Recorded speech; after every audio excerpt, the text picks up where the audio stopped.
Hello, વિદ્યાર્થીઓ. Let's start new topic Western Greece. બરાબર?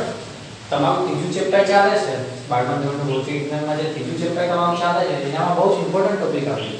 Western Greece. Greece વિસ્ટન નામનો વૈજ્ઞાનિક છે, એને કલ્પના ખાલી ગ્રીક જેવો જોવાય છે એટલે એનું નામ વિસ્ટન ગ્રીક આપી દીધું. વિસ્ટન ગ્રીકમાં ચાર અવરોધોની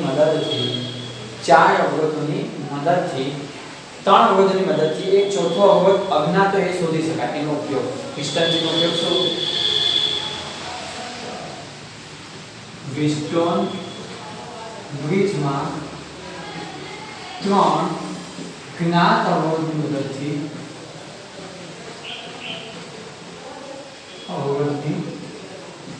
મદદથી ચોથો અજ્ઞાત અવરોધનું મૂલ્ય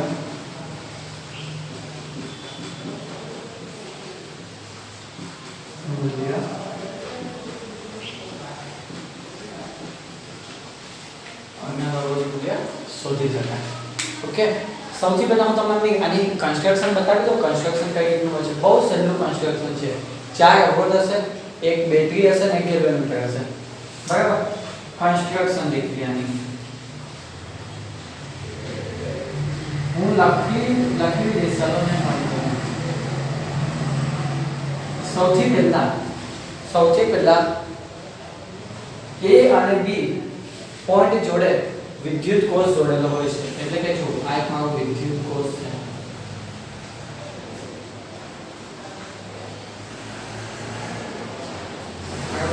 એ અને પછી બાકીના અવરોધ આ બેટરીને તો પછી જોડે છે. બે અવરોધ આપીને જોડવામાં આવે.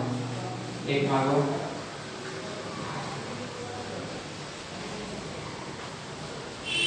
અને એક મારો પહેલા. બરાબર? આ મારો પોઈન્ટ અહીંથી બેટરી હશે. આંતરિક અવરોધ 0.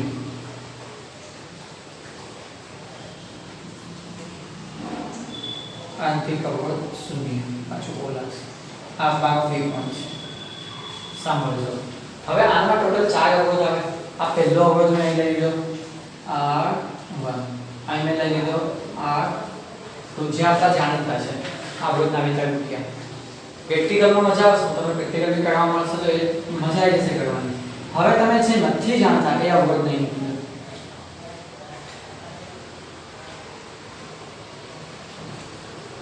એને આપણે R4 નામ આપી દઈએ.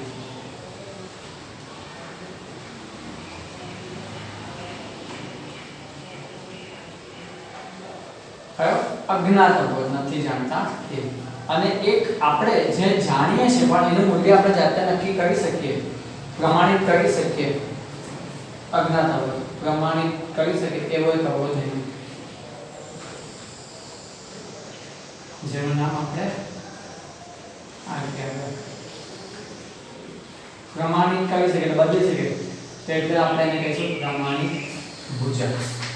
એટલે આપણે બદલી શકીએ. કન્સ્ટ્રક્શન આટલું નથી. આંતરિક અવરોધ 0, મારી બેટરીનું મૂલ્ય છે E, EMF E, આનામાંથી કરંટ જશે. ઓકે, અને રચનામાં આપણે 4 અવરોધની વચ્ચે એક મારું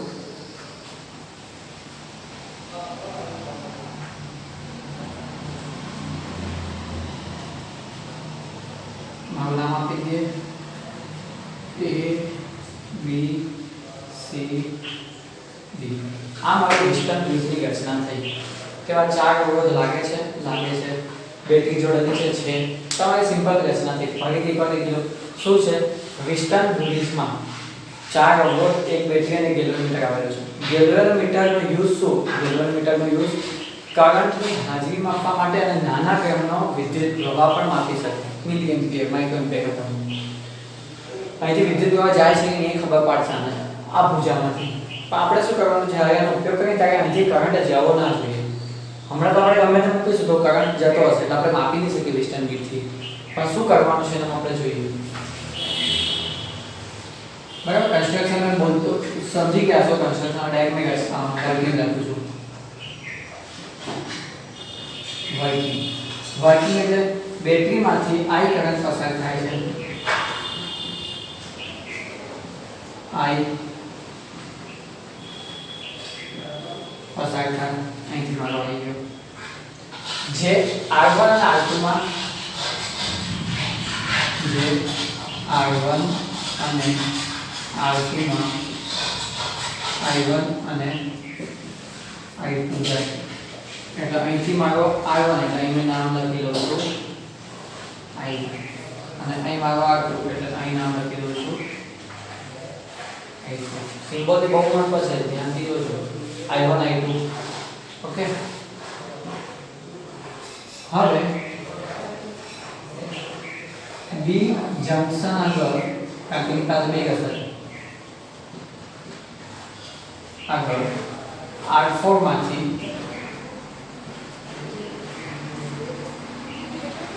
I4 પ્રવાહ પસાર થાય જંકશન આગળ R4 માંથી કેટલો કરંટ આવે છે R4 માંથી R4 માં I2 માંથી કેટલો બાદ થઈ જશે I2 માંથી I ખાલી I4 પ્રવાહ પસાર થાય હવે એવી જ રીતે D આગળ જંકશન પોઈન્ટ હોવાથી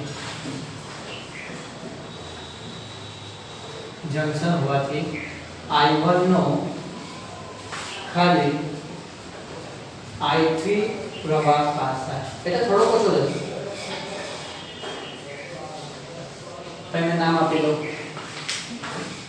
અમારો I2 અમારો I1 અમારો I4 અમારો I3 શું આમાં તમને ખબર પડી શું ખબર પડે અહીંથી કરંટ આમ ગયો અહીંથી આમ ગયો હવે આનામાંથી અહીં કઈ જાય છે એને દિશા ન પાડતો અહીંથી આમ બી જઈ શકે અથવા અહીંથી આમ પાડી શકે એટલે દિશા ન પાડતો પણ અહીં આયા પછી પાછો મારો IL થઈ જવાનું છે એ મને ખબર છે ઓકે I3 પ્રવાહ પાસ થાય વિસ્ટન બ્રિજનો ઉપયોગ કરવા માટે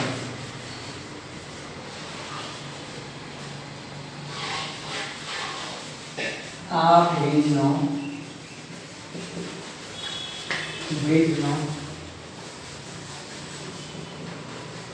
ઉપયોગ કરી શું શોધવા માટે અજ્ઞાત અવરોધકો શોધવા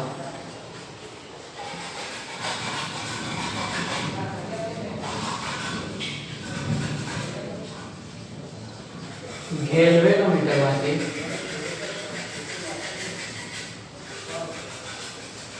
શૂન્ય પ્રવાહ પસાર થવો જોઈએ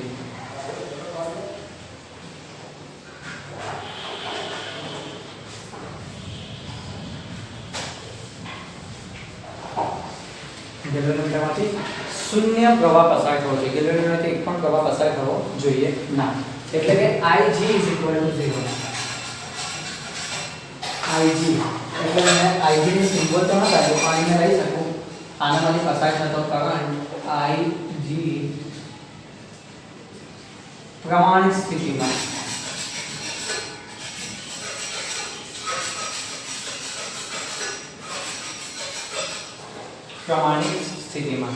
Ig બરાબર 0 થાય તો હું આ ફરી આપણે પૂછી દઉં છું અહીં અહીંયા લખી દઉં છું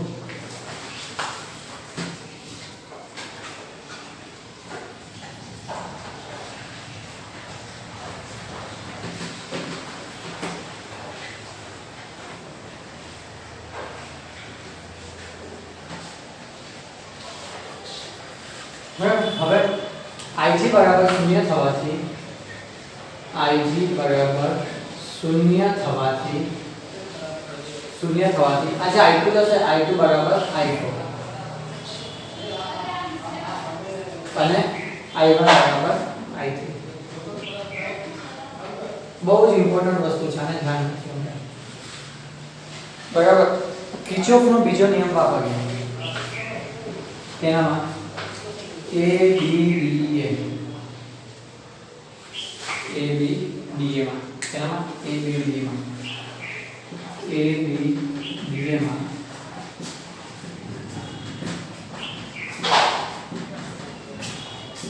કિર્ચોફનો બીજો નિયમ વાપરતા, બરાબર. કિર્ચોફનો બીજો નિયમ વાપરતા લાઈનમાં જઈએ, સૌથી પહેલા I2 R2 સાથે દિશા -I2 R2, પછી અહીં તો કઈ નથી, Ig છે પણ Ig Rg કહેવાય એટલે તો 0 છે, પ્લસ Ig Rg એ 0 છે એટલે લેતા નથી, બરાબર. ખરેખર લેવો પડે પણ આપણે 0 છે એટલે લેતા નથી, બધા બધું લઈ શકો. અહીંથી અમારા સામે સામે શું આવ્યું, plus I1 R1 is equal to 0 માટે I1 R1 is equal to I2. કયો બે. હવે બીજો એક કરી દઈએ, કયો BCDB માં સેકન્ડ કિર્ચોફ વાપરતા શું આવશે, સેકન્ડ આમાં વાપરીશું તો આપણે સિમ્પલ છે, -I4 R4 સામે સામેથી આપણે અહીંથી જઈશું એટલે અહીંથી અમારા સામેથી I3 આવ્યું, I3 is equal to 0 એટલે મારું શું થઈ ગયું, I3 R3 બરાબર I4 R4. અમારું બીજું એક મળી ગયું, બરાબર. બીજું એક મને આ મળ્યું. હવે આની વસ્તુ તો ઘણું સહેલું છે, ધ્યાનથી જો, 1 અને 2 પડઘા બંનેનો ગુણોત્તર લઈએ, સમીકરણ 1 અને 2 નો ગુણોત્તર, 1 અને 2 નો ગુણોત્તર લેતા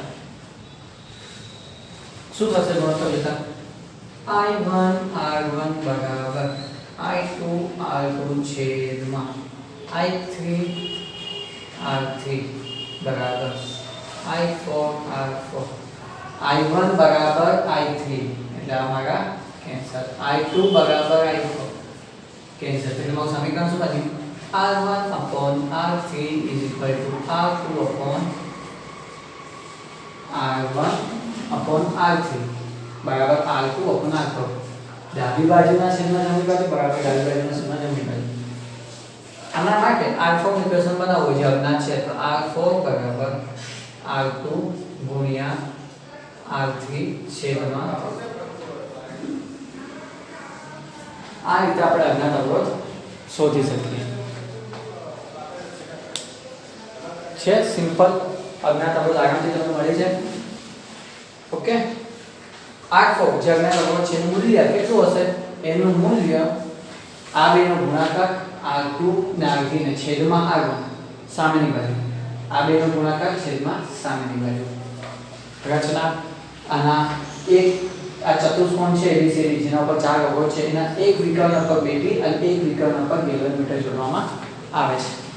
બરાબર, એક વિકર્ણ પર બેટી અને એક વિકર્ણ પર ગેલોમીટર જોડવામાં આવે છે. આ એકમ કન્સ્ટ્રક્શન આનું થયું અને આનું પ્રિન્સિપલ આનો હેતુ તમે આ રીતે અજ્ઞાત અવરોધ ચોથો માપી શકો. બરાબર, તો હવે તમને આને એક મેં ઉદાહરણ કરાવી દઉં, એક દાખલો બતાવી દઉં, એ તમારે હોમવર્ક કરવાનું.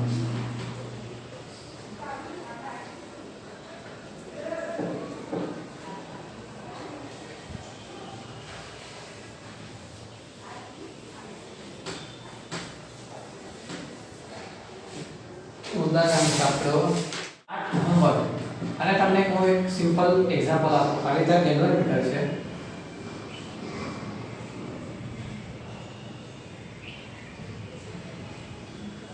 બરાબર, અમારી બેટરી છે, બેટરી કેવી જોડવાની છે.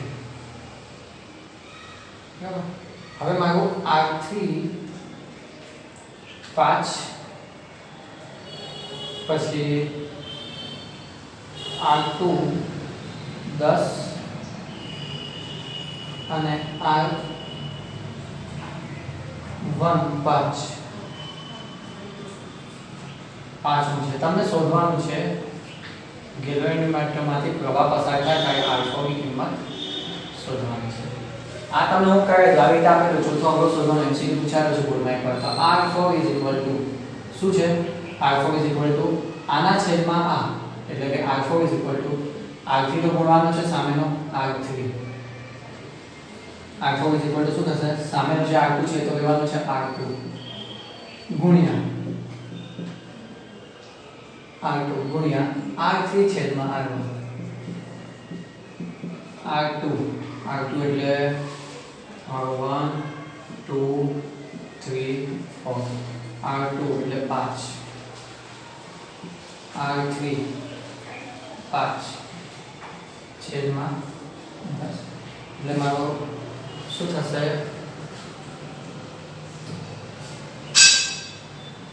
r2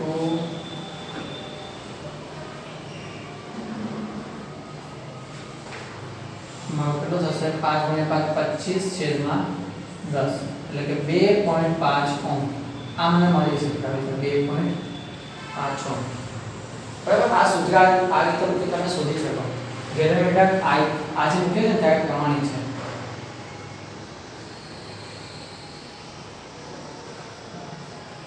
છે એટલે I3 is equal to Ig is equal to 0 બરાબર હવે આપણે નાના ટોપિક બાકી છે મીટર બ્રિજ અને પોટેન્શિયોમીટર આ ટોપિક બાકી છે છેલ્લા મીટર બ્રિજ અને તો આનો તમે YouTube પર કે એના પર ખાલી વિડિયો જોજો વોટ ઇઝ મીટર બ્રિજ અને પોટેન્શિયોમીટર અને એક તમે જોઈ લેજો આ છે પ્રેક્ટિકલ થી કરાવશે એટલે હું તમને ક્લાસમાં પ્રેક્ટિકલ માં બતાવીશ તો તમને ખબર જલ્દી પડશે બહુ સિમ્પલ છે આપણે ડિસ્ટન્સ બ્રિજનો ઉપયોગ કરીને મીટર બ્રિજ પોટેન્શિયોમીટરનો ઉપયોગ થાય છે આ સિદ્ધાંતનો ઉપયોગ કરીને તો આપણે હવે દાખલા કરીશું અને પછી આપણે ચેપ્ટર ચોથું ચાલુ કરીશું આ તમે ગેલેરીમીટરનો ટોપિક જોઈ લો ગેલેરીમીટર અને ડિસ્ટન્સ બ્રિજનો